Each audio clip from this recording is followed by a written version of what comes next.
주님 앞에 나왔습니다. 고요하고 겸허한 마음으로 하나님의 말씀을 기다립니다. 귀한 자리 부족한 종을 세워주셨사오니 성령께서 임하셔서 말씀하여 주옵소서. 하나님의 음성을 듣는 귀한 시간 되게 하여 주옵소서. 예수님의 이름으로 기도하옵나이다. 아멘. 할렐루야. 오늘 아침도 주의 은혜가 우리 가운데 충만하시기를 주의 이름으로 축복합니다. 오래전에 유치부 아이들이나 어린 아이들이 놀이를 할 때 처음 자기 소개하는 노래가 있어요.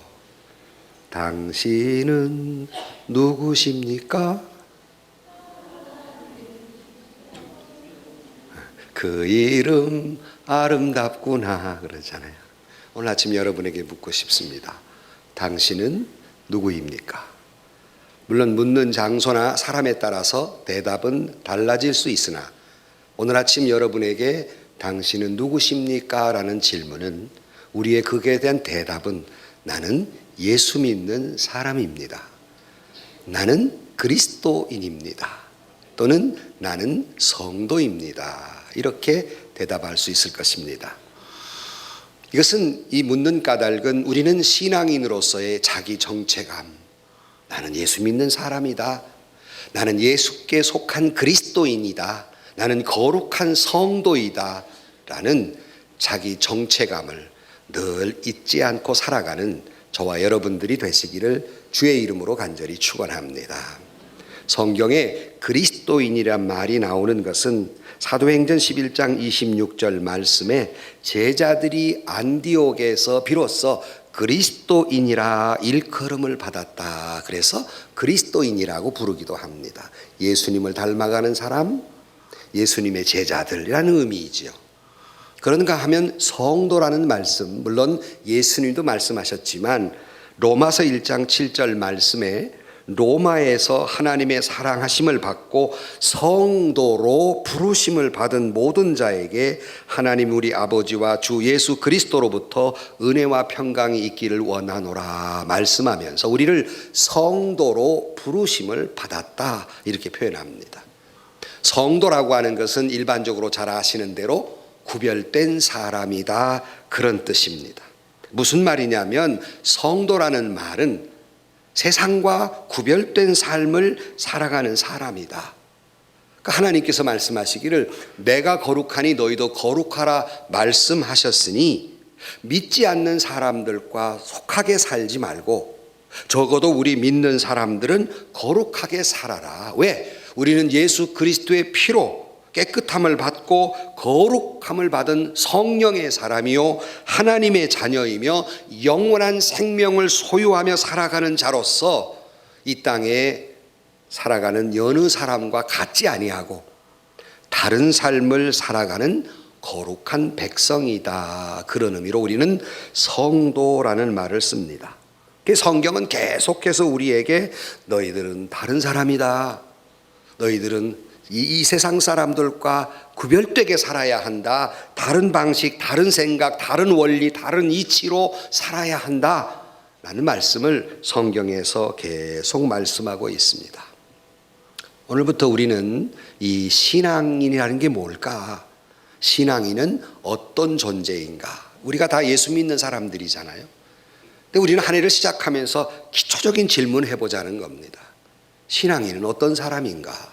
뭐 하는 사람인가? 어떻게 살아가는 삶인가를 몇 주에 걸쳐서 같이 생각하면서 은혜를 받고 또 수요일 날에는 제가 시간 있는 대로 성경 강해를 하는데 기본적인 또 질문을 거기서 하고자 해요. 그것은 뭐냐면 교회가 무엇인가 하는 거예요.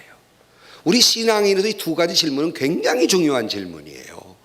교회가 무엇인가? 신앙인이란 어떤 사람들인가? 사도행전은 곧 교회 행전입니다. 그래서 우리가 개혁교회, 프로테스탄트 저항하는 사람들인데 뭐에 대한 저항을 했느냐 하면 이 사도행전적 교회가 변질됐단 말이에요. 이 변질되는 것을 저항하면서 초대교회로 돌아가자가 개혁신앙이에요. 그러면 초대교회 사도행전적 교회로 돌아가자는 것입니다. 그래서 여러분 수요일 날 예배에 참석하시면서 정말 교회가 뭔가, 사도행전에서 말하는 교회는 어떤 교회인가를 생각하면서 은혜를 받고, 주일날은 우리가 성도란 뭔가, 신앙인이란 어떤 존재인가를 생각하면서 우리의 신앙의 기본적인 기초, 베이직을 다루는 그런 은혜가 있기를 주의 이름으로 간절히 축원합니다. 우리 성도라는 말을 우리가 조금 전에 소개한 대로 구별된 사람이라 그랬는데, 이게 오늘 우리의 고민은 뭐냐면, 믿는 사람이나 안 믿는 사람이나 구별이 되지 않는데 우리 고민이 있어요. 믿는 사람이나 믿지 않는 사람이나 경계선이 모호해요. 물론 성경 가지고 교회 나오니까 교인이라 이렇게 말하는지 모르지만, 우리가 살아가면서 믿는 사람이나 믿지 않는 사람이나 뚜렷하지 아니하고 물에 모에 섞인 것처럼 이렇게 모호해졌다는 데서 오늘 우리의 문제가 있습니다.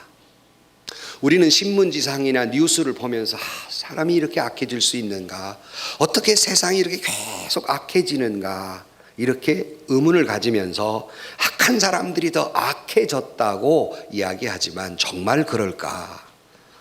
저는 악한 사람은 에덴 동산 이후로 인간이 죄를 지은 다음에 똑같이 악했어요. 오늘 우리의 근저는 왜 그렇게 악한 자들이 더 악해진 것 같이 보이는가? 이 의문의 대답은, 여러분, 우리가 한국 땅에서 어떠한 한 가지 집단으로 이루는 데 있어서 가장 많은 집단이 누구겠습니까? 제일 많이 수요일을 가지고 있는 집단, 그것은 개신교입니다. 어떤 이름 무슨 명목으로 모이든지 간에 이 개신교인들처럼 많은 그룹을 가지고 있는 집단은 없습니다. 이 말씀을 왜 드리느냐 하면, 우리가 큰 집단, 가장 우리나라에서 가장 큰 집단이라고 말하면 이것은 우리 신앙인들에게 있어서는 이 나라의 사회적 책임이 가장 크다는 것입니다. 다시 말하면 이 나라가 악해진다는 것은 악한 사람들의 악한 책임이 아니라 우리의 믿는 사람들의 사회적 책임, 영향력을 제대로 발휘하지 못했다고 하는 우리의 책임을 모면할 수 없다는 말입니다. 악한 사람들은 여전히 악해진 삶을 살아왔는데, 그렇다면 하나님이 우리를 세상에 보내면서 어두운 세상에 빛처럼 살고 소금처럼 살라고, 다시 말하면 다르게 살라고, 구별되게 살라고 우리를 이 세상에 보내어 주었지만, 우리는 소금의 역할도 제대로 못하고 빛의 역할도 제대로 못했기 때문에 사회가 어두워져 가는 것이지, 우리가 잘 역할을 잘했는데 세상이 악해져 간 것이 아니다 하는 거예요.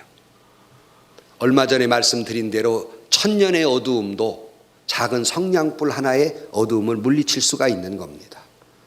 아무리 세상이 어두워도 우리가 빛의 역할만 잘 감당한다면 이 세상이 이렇게 어두워지지는 않았을 거예요. 그런데 믿는 사람이나 믿지 않는 사람이나 그 경계가 모호해지고, 이에 따라서 교회는 세상의 이 생명력을 잃어버려서 영향력을 잃어버리고 말며, 또한 성도들은 사회 속에 살아가면서 성도다운 삶, 그리스도인 삶, 예수님의 빛을 잃어감에 따라 세상이 어두워져 가고 있다. 이런 거룩한 부담을 안고 살아가는 것이 신앙인입니다. 오늘 본문은 1절 말씀에, 또 내가 보니 보라, 어린 양이 시온산에 섰고 그와 함께 14만 4천이 서 있는데 그들의 이마에는 어린 양의 이름과 그 아버지의 이름이 쓴 것이 있더라 말씀하면서, 요한이 반모섬에서 신비로운 환상을 보았는데 14만 4천의 무리가 있는 것을 보았다 그랬어요. 여기서 우리는 14만 4천이 누구를 의미하는가, 이것 때문에 여러 가지 해석이 분분하고 이단과 확연하게 차이를 보이고 있으면서, 어떤 사람들은 14만 4천이 하나 둘 셋 넷 씌어서 구원받은 사람은 14만 4천만 구원받는다 이렇게 주장하고 있지만, 우리 전통적 해석은 14만 4천이라 하면 숫자적으로 세어서 14만 4천이 아니라 많은 사람, 구원받은 모든 많은 사람을 의미하기 위해서 14만 4천이라는 숫자를 쓴 상징적 의미이다 하는 것이에요. 이걸 여러분 분명히 알고 계셔야 돼요. 근데 그러면 어떻게 해서 14만 4천이 많은 수이냐 하면 우리는 요즘 완전 수를 10단위로 끊죠. 10, 100, 1000만 이렇게 끊어요. 야, 많이 모였다 그러면 10만 명 모였다, 100만 명 모였다 이렇게 말하지요. 999만 명 모였다 이렇게 말하진 않습니다. 딱 채워서 이야기를 하듯이 이스라엘 사람들은 12라는 수가 완전 수예요. 그래서 여러분 이스라엘의 지파가 12지파예요. 예수님의 제자도 12명이에요. 이게 완전 수이기 때문에 그렇습니다. 그러면 144라는 수는 12 곱하기 12. 그러니까 많은 사람의 많은 사람. 그러니까 모든 구원받는 무리를 일컬어서 14만 4천이라고 이른다 하는 것이에요. 그런 거로 이 14만 4천이라는 이 무리 속에는 저와 여러분도 속해 있는 줄로 믿습니다. 14만 많은 무리들. 그러나 오늘 이 숫자에 대한 이야기를 하고자 함이 아닙니다. 이것만 해도 더 많이 다뤄야 될 말이 많지만 오늘 우리가 주목하고자 하는 것은 오늘 본문을 자세히 보면 이 14만 4천의 무리들의 모습이 달라요. 뭔가 다른 모습, 구별된 모습들이 있더라 하는 말이에요. 그러면서 우리는 이 구원받은 자의 구별된 모습을 보면서 우리 모두도 어떻게 하면 성도로서 구별된 삶을 살 것인가 하는 기초적인 질문을 하면서 오늘 본문을 통해서 주의 음성을 듣는 이 아침이 되시기를 주의 이름으로 간절히 축원합니다. 첫째로는 이 14만 4천 명이 다른 모습이 있는데 이마에 표시가 있더라는 겁니다. 다시 본문 1절을 다시 읽어드릴게요. 또 내가 보니 보라 어린 양이 시온산에 섰고 그와 함께 14만 4천이 서 있는데 그들의 이마에는 어린 양의 이름과 그 아버지의 이름이 쓴 것이 있더라 그랬어요. 이 말은 이런 어린 양의 이름과 아버지의 이름이 쓰여 있는 그룹과 그렇지 않은 그룹이 있다는 것을 반증하고 있는 것이며 실제로 요한계시록 16장 2절에는 이런 말이 있습니다. 첫째 천사가 가서 그 대접을 땅에 쏟음에 짐승의 표를 받은 사람들과 그 우상에게 경배하는 자들에게 악하고 독한 종기가 나더라 말하면서 하나님의 사람들은 그 이마에 하나님의 표시가 있는데 그렇지 않은 사람은 사단의 표시, 짐승의 표가 있더라는 겁니다. 이것이 구별된 모습입니다. 그러니까 하나님의 사인이 있는 사람은 하나님의 것이지만 하나님께 속한 사람들이지만 그렇지 않고 짐승의 표를 받은 사람은 사탄에 속한 사람이다 하는 말씀입니다. 그러면 여러분은 하나님의 사인이 있는 하나님께 속한 사람입니까? 사단에게 사인이 있는 사탄에 속한 사람입니까? 뜨끔해요. 없는 것 같은데 이렇게. 물론 이것은 영적인 의미에서의 말씀이지만 먼저 외적인 의미로 한번 우리가 생각해 보십시다. 뭐 이렇게 보이는 않지만 우리가 외적인 문에서 우리는 과연 하나님의 모습, 하나님의 사람의 모습이 있는가, 그 사인이 있는가를 살펴보자는 겁니다. 오래전에 말씀을 드렸습니다마는 우리나라 말에 얼굴이라는 말, 이것은 두 가지 단어의 합성어이다 이렇게 말하시는 분들이 계세요. 무슨 뜻이냐면 이것은 얼이란 말은 영이란 말이죠. 그래서 한국인의 그러면 한국인의 영혼을 의미하고 있지 않습니까? 그것은 꼴, 모양새를 의미합니다. 이걸 합해보면 얼굴이라는 말은 얼의 꼴이다. 그 영혼의 모습이 얼굴이다 하는 거예요. 그러므로 우리의 모든 얼굴을 가지고 있습니다만 이 얼굴의 모습은 내 영의 모습이 드러난 거예요. 그다음 다시 묻습니다. 우리의 얼굴의 모양은 내 영혼의 모양새라고 말하는데 내 얼굴은 하나님의 사인이 있는 모양새인가? 예수 닮은 모습인가? 하나님 닮은 모습인가? 내 영혼의 모습이 어떤 모습인가? 이 말을 들었으니까 확인이 필요하잖아요. 옆 사람을 보세요. 그 사인이 있는가 한번 보세요. 한번 봐요. 한번 봐요. 없네. 큰일 났어요 이거. 자, 여러분 적어도 우리의 모습은 적어도 하나님의 사인이 보인 모습이어야 해요. 적어도 14만 4천 거룩한 무리에 속한 사람이라면 그 얼굴에 예수 닮은 모습, 하나님의 닮은 모습이 외형적으로는 드러나 있는 사람이어야 합니다. 그런데 이것이 모호하다는 거예요. 지금 우리가 당황스러운 것은 특별히 예수 믿는 사람 얼굴인가 아닌가. 왜? 경계선이 모호하니까. 어떤 사람은 예배당에 나오긴 나오는데 얼굴 딱 보니까 야, 술 잘 마시겠다.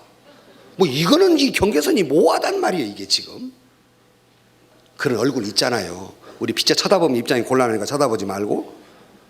그런데 정말 예수 믿는 사람, 기도 많이 한 사람은 이거 다 우리 경험하는 거예요. 기도 많이 하시는 권사님, 장로님, 목사님을 보세요. 은혜가 그냥 얼굴에서 철철 넘치잖아. 한 번도 못 봤어요? 우리 교회 많이 계신데 그냥 기도 많이 한 사람 얼굴에 그냥 사랑과 인애와 자비가 막 그냥 철철철철 넘쳐요. 이게 얼꼴이에요. 영혼의 모습이에요. 이것이 하나님의 쌓여 있는 사람이에요. 적어도 우리가 어디 가서 나 예수 믿는 사람입니다라고 말 안 해도 당신 어딘가 예수 냄새 나네, 예수 믿지, 교회 다니지, 이런 말은 들을 수 있어야 되는데 왠지 술 잘 마시게 생겼어 이렇게 되면 안 되잖아요. 그러니까 외형적인 면에서 지금 제가 말씀을 드러난 모습을 말씀하는데, 물론 여기서 말하는 건 이런 외형적인 것을 뜻하는 것은 아니지만 적어도 우리의 얼굴의 모습 속에 예수 닮은 모습을 하고 살아가는, 일반 세상, 험한 세상, 험하게 사는 그 사람들과는 뭔가 다른 모습을 하고 살아가는 여러분의 얼의 모양새가 있기를 주의 이름으로 축원합니다. 하지만 여기서 보는 건 영적 사인이라는 말입니다. 다시 말하면 두 가지 종류의 사람이 있다는 거예요. 한 사람은 하나님의 사인이 있는 하나님께 속한 사람이 있고, 하나는 사단의 사인은 사탄에게 속한 사람이 있다. 근데 하나님은 우리에게 말씀하시기를 너는 내 것이라 그랬어요. 어린 양의 것이라고 오늘 본문 4절에 말, 너는 내 것이라 그랬습니다. 저와 여러분은 하나님께 속한 사람인 줄로 믿습니다. 때로 우리가 군대에 가보면 군대에서 이렇게 자기 계급장이 있고 이 옆에는 자기 그 부대의 그 마크가 있어요. 내일 또 제가 공군 부대에 수총회장하고 참석을 하게 되는데 그 사이즈 가면 먼저 관등성명 대라 딱 그러잖아요. 그러면 자기의 계급과 그리고 부대와 이름을 대게 됩니다. 당당하게 되죠. 내가 어느 부대 누구다 하고 이렇게 자기 이름을 이야기합니다. 그러나 TV나 이런 데를 보면 범죄한 사람들은 얼굴을 당당히 드러내지 아니하고 막 마스크를 쓰고 모자를 쓰고 덮어 엎고 고개를 숙이고 그러고 들어가요. 왜 그러지요? 부끄럽기 때문에 그렇습니다. 죄를 지었기 때문에. 그러면 이걸 우리 다시 가져옵시다. 우리는 예수 믿는 사람으로 얼굴을 번쩍 들고 내 관등성명을 분명히 대고 사는 사람입니까? 아니면 온통 가리고 예수 안 믿는 것처럼 고개를 숙이며 살아가는 사람입니까? 하나님의 사인을 드러내고 사는 사람입니까? 자기 관등성명 소속을 분명히 하고 사는 사람입니까? 아니면 안 믿는 것처럼 하고 사는 사람입니까? 구별돼야 한다는 거예요. 사람들 가운데는 마치 예수를 믿으면서도 예수 믿는 걸 드러내지 아니하고 모자를 눌러 쓴 사람처럼 예수 안 믿는 것처럼 살아가는 사람들이 있습니다. 왜 그럴까? 달리 살아야 한다는 게 부담스럽거든요. 왠지 세상에 살다 보면 이질감을 느끼고 때로는 그렇게 살다 보면 불이익을 받기도 하고 어떤 때에는 또 이런 것 때문에 내가 어려움을 당해요. 그러나 주님은 등불을 켜서 등경위에 두라고 말했더니 등불을 켜가지고 입을 퍽 죽여 쓰고는 그렇게 보이지 않게 살아가는 사람이 있다. 자기 소속을 하나님의 것이라고 밝히지 않고 살아가는 사람이 있습니다. 자기의 신분을 속인 채 믿는 것인지 믿지 않는 것인지 불분명하게 살아가는 사람이 있어요. 오래전에 다른 교회에 제가 부교육자로 있을 때 이분이 성경 찬송을 가져오긴 하는데 노란 봉투에다가 막 이렇게 똘똘 몰아가지고 가져와요.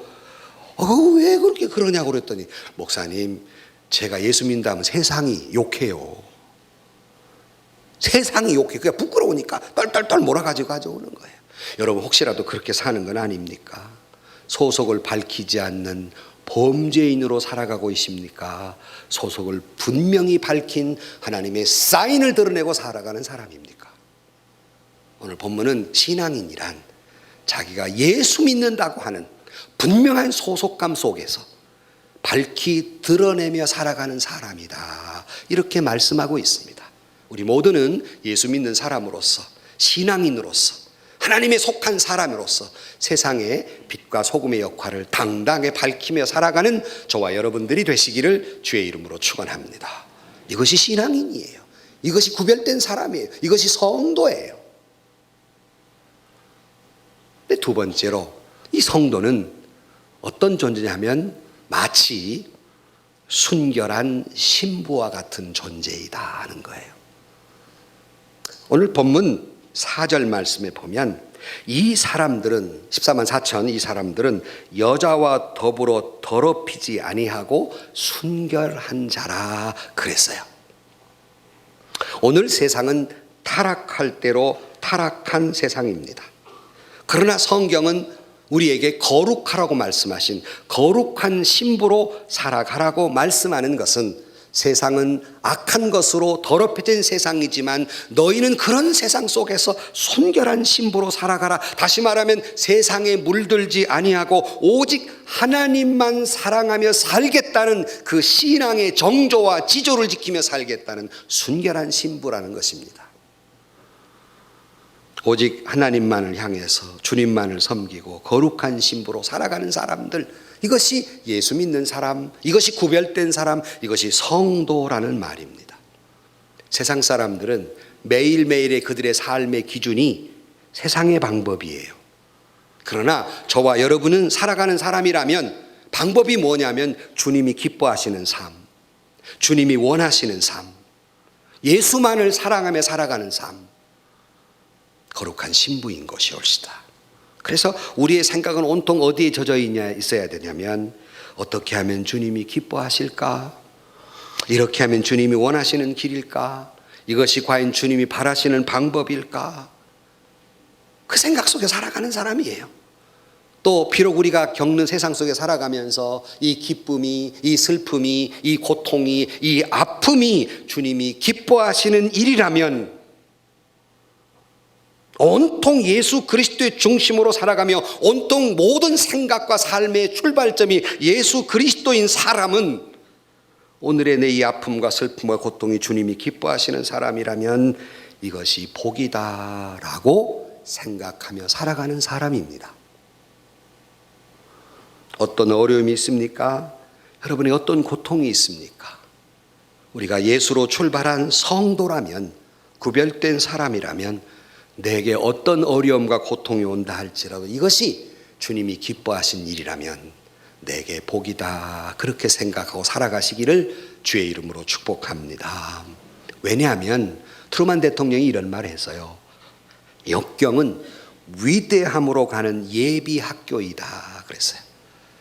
다시 풀어 말씀을 드리면, 저와 여러분이 이런 어려움과 역경, 구별된 삶을 사느라고 고통을 받는 것은 더 귀한 신앙으로 가는, 더 위대한 신앙으로 가는 예비 학교이기에, 그러기에 우리가 어떤 고난과 고통 속에서도 이것이 복이다, 이렇게 생각하며 살아간다는 말이에요. 저 역시도 목회를 하다 보면 어려움이 있지요. 가슴 아픈 일도 있고 마음에 상처되는 일도 있고 때로는 모욕스러운 일도 있어요. 하지만 저는 하나님 앞에 기도하기를 늘 이렇게 기도해요. 하나님, 나같이 못난 걸 뭘 어떻게 쓰시려고 이 아픔을 주십니까? 이 모욕스러움을 주십니까? 얼마나 어떻게 갈고 닦으셔서 저를 어떻게 사용하시려고, 어떤 위대한 삶을 살게 하시려고 저에게 이런 아픔을 주십니까? 저에게 이런 시련을 주십니까? 저를 어찌 쓰시려고. 그래서 때로는 참 죄송스럽지만 동료 목사 중에는 저한테 그래요. 목사님, 바보입니까? 아니면 천사입니까? 이렇게 묻는 분들도 계세요. 우리들은 정말 모든 생각이 주님 중심이기에 예수님 안에서 바보로 살아가는 사람들이 아니겠습니까? 때로는 당하기도 하고, 때로는 억울한 일을 당하기도 하고, 마음의 상처도 있고 모욕을 당해도 예수 믿는 사람이기에 세상이 보기에는 바보 같은 사람이지요. 속은 것 같으지요. 어리석은 사람이지요. 진 것 같으지요. 그러나 우리는 그렇게 살아가는 사람이에요. 왜? 예수님 때문에.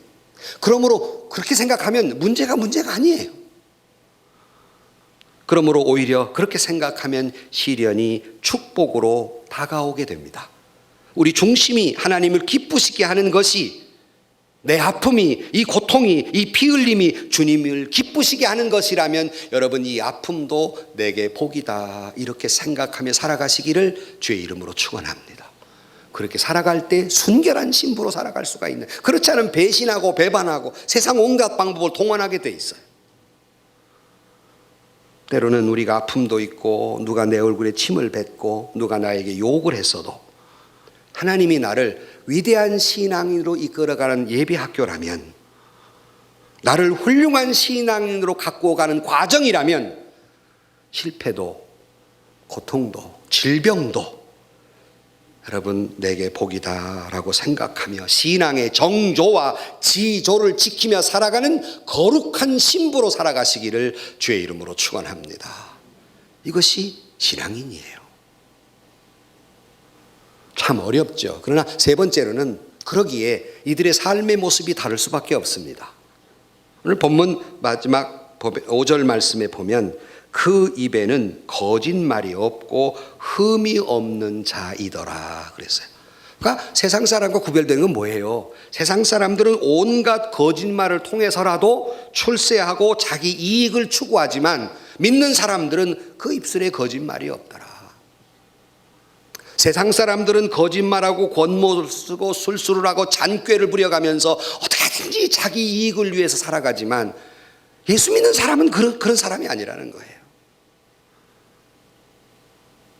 참 안타까운 것은 교회마저도 세상적인 정치적 방법이나 논리가 들어와서 교회마저도 세상적인 거짓말, 권모, 술수, 당짓는 것, 잔꾀, 수근거림, 이걸 통해서 교회를 이루어가려고 해요. 우리가 데살로니가 전서를 요즘 새벽마다 보지만 성경에 뭐라고 그랬습니까? 이것은 하나님 앞에 어리석은 짓이고 하나님을 우습게 만드는 것이며 이것은 자기 발에 자기 등불을 찍는 것과 같다 그랬어요. 여러분, 우리에게는 거짓말이 있을 수 없습니다. 우리 믿는 사람의 가치관은 다릅니다. 때로는 여러분, 그렇게 살다 보면 세상 사람들과 가난하게 될 수도 있고 어떤 때에는 출세를 못할 수도 있습니다. 거룩하게 살다가 보니까, 신부로 살다가 보니까 손해를 보기도 하고 억울한 일을 당하기도 하지만, 눈에 뻔히 보이는 거짓말로 당해야 되지만, 그러나 성경은 그렇다 하더라도 오히려 이것을 복으로 생각하며 살아가는 삶이 성도다. 참 괴롭지요. 어려운 얘기지요. 그러나 이것이 성도다. 이런 방식과 원리로 살아가는 것이 성도다. 만약에 여러분들이 거룩하게 살다가 손해를 보고 가난하게 되었다고 하더라도 원망하는 것이 아니라 내가 거룩하게 삶을 살아왔으니, 내 신앙의 지조를 지켰으니, 가장 위대한 가치 주님의 영광을 돌리는 일을 지켰으니, 내가 비록 그렇게 살다가 가난해지더라도 이것이 내게 복이다. 이것이 내게 복이다. 이렇게 생각하며 살아가는 저와 여러분들이 되시기를 주의 이름으로 축원합니다. 어떤 면에서든지 죄와 타협하지 아니하고 신자다운 믿음의 지조를 지키며, 같은 때에는 참 안타까워요. 우리 믿는 사람들을 보면 이렇게 믿음으로 살다 보면 진급이 안 되기도 하고 늦기도 하고 출세가 늦춰지기도 하고 어떤 때는 사회에서 도태당한 일도 많아요. 성도들을 보면. 그러나 여러분, 우리는 그럼에도 불구하고 이것이 복이다 하는 원리로 살아가는 사람들이에요. 그러므로 어떤 어려움이 있어도 믿음을 지키기 위해 때로는 조그마한 집, 초라한 집에 살지만 결코 하나님이 그런 자를 버리지 아니하시고 그 가정에 평안과 은혜와 축복을 주신다고 믿고 살기에 초막이나 궁궐이나 그 어디예요?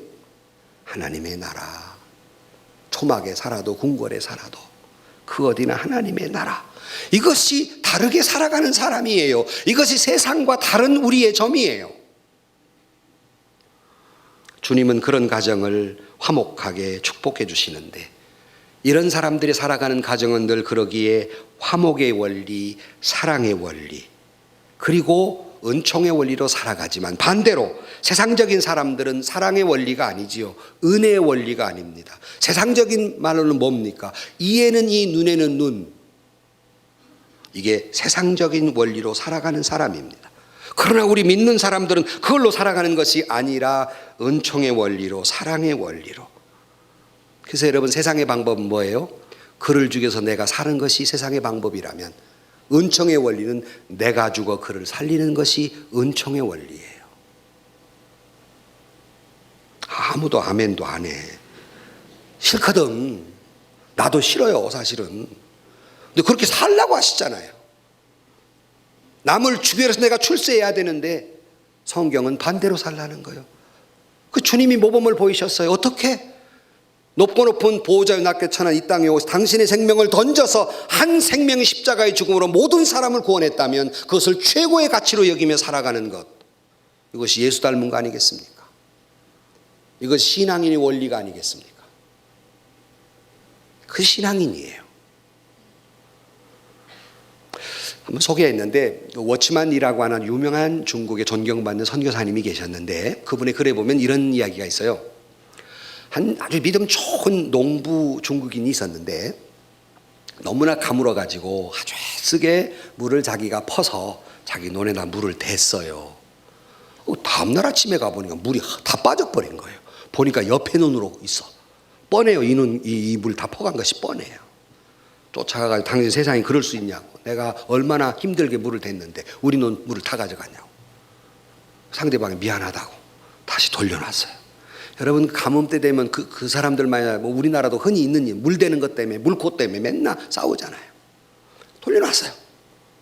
근데 다음날 가서 또 빠졌네. 당신 한두 번도 아니고 이럴 수 있냐고 말이지. 한 서너 번 그 짓을 왔다 갔다 한 거예요. 근데 문제는 당당하게 자기가 애써 받은 물이기 때문에 돌려받은 것은 당당한 일이었지만 왜 그렇게 마음이 편하지 않는지, 이 사람이 마음이 불편했어요. 하나님께 기도하는 겁니다. 하나님, 내가 애써 푼 물을 저 사람이 가져가 가지고 내가 뺏어 왔는데 이거 정당한 일인데 어찌 제 마음에 평안이 없습니까? 기도했어요. 그런데 주님이 말씀하시더랍니다. 얘야, 너는 정당한 일만 하려느냐? 정당한 일보다 더 위대한 일이 있다. 하나님, 아니 정당한 일보다 더 위대한 일이라니 저더러 어떻게 살라는 말입니까? 다시 하나님이 말씀하십니다. 내가 너에게 베풀어 준 것 같이 너도 그 사람에게 하라 그랬어요. 또 어떻게 하라는 말씀입니까? 주님, 어떻게 하라는 말씀입니까? 고민하며 기도를 했어요. 기도를 하다가 퍼뜩 깨달은 게 있습니다. 다음날 분명히 또 이 사람이 새벽같이 나와가지고 자기 논에 물 빼갈 건데 자기가 먼저 자기 논의 물을 그에게 다 빼주었습니다. 이웃 사람에게 다 물을 빼주었어요.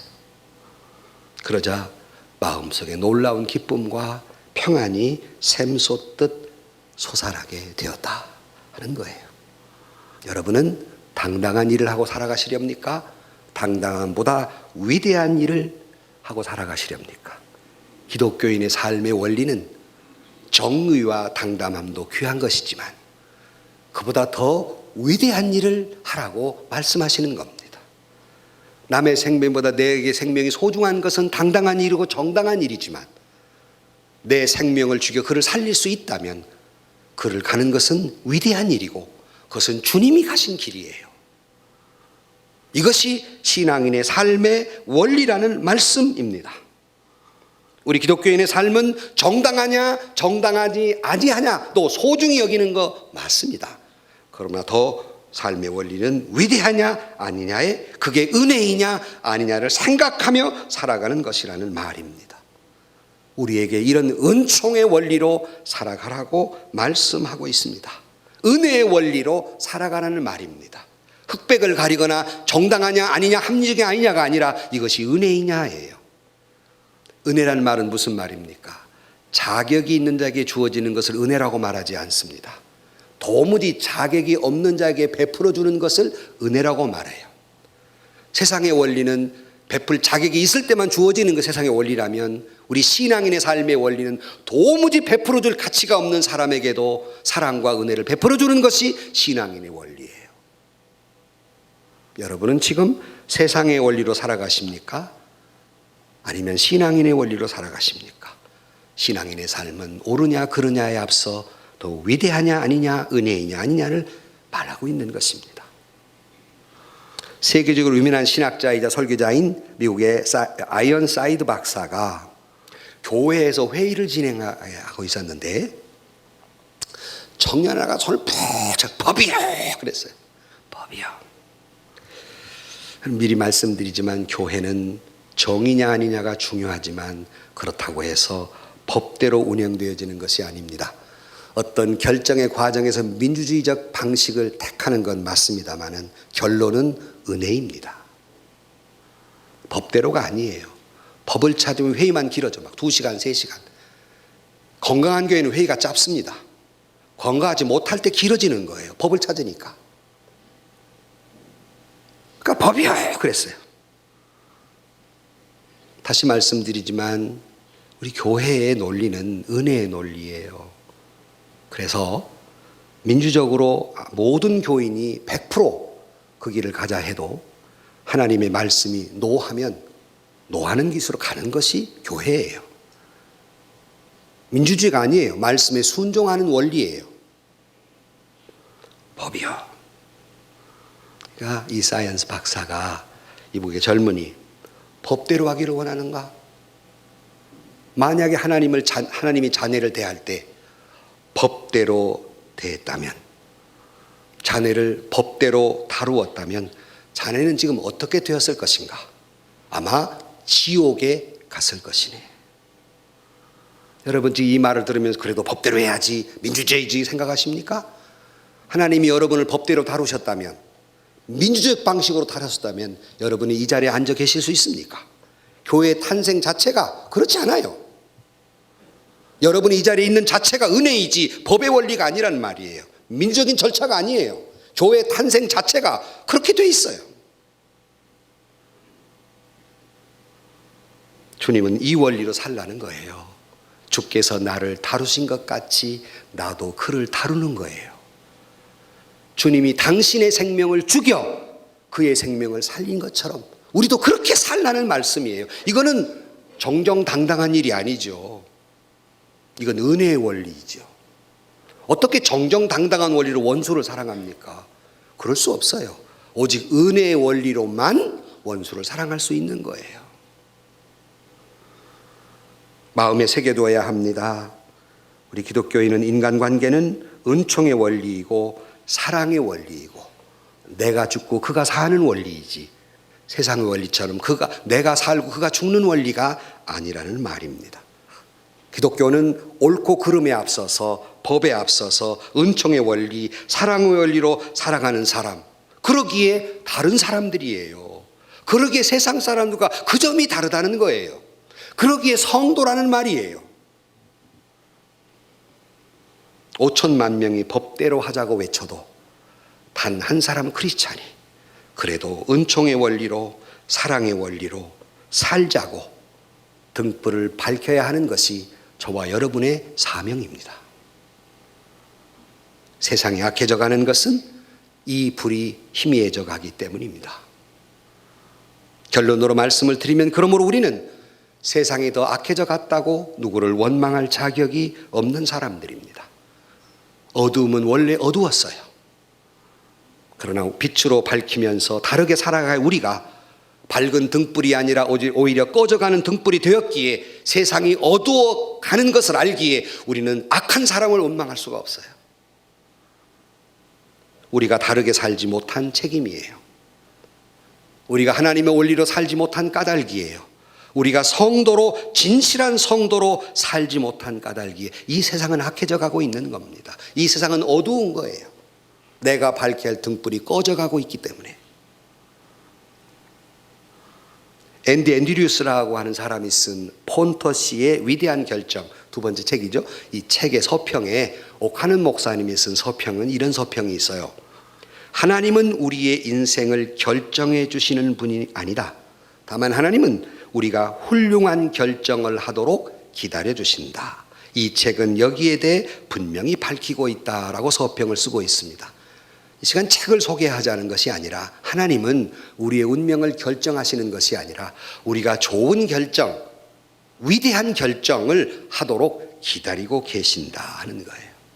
오늘 우리는 성도로서 선택의 길이 있습니다. 세상과 같은 방식으로 살아갈 것인가? 세상과 성도로서 다른 방식으로 살아갈 것인가? 하나님은 저와 여러분이 옳은 방식을 선택하기를 기다려가고 있습니다. 오늘 또 우리가 성도로서 어두운 세상에 빛을 밝히는 구별된 사람, 순결한 신부, 은혜의 원리로 살아가는 사람, 이것이 세상 밖의 사람들뿐 아니라 우리 먼저 안에서부터, 우리 믿는 사람들끼리부터 시작해서 세상의 등불을 밝히는 성도의 삶이 되시기를 주의 이름으로 간절히 축원합니다. 세상에서 시달린 친구들아, 위로의 주님 바라보아라. 눈을 들어 주를 보라. 하늘의 모든 영역 주께 맡겨라. 슬플 때에 주님의 얼굴 보라. 한 사랑의 주님 안식 주리라. 힘이 없고 내 마음 연약할 때 능력의 주님 바라보아라. 주의 이름 부르는 모든 자는 힘주시고 늘 지켜주시리.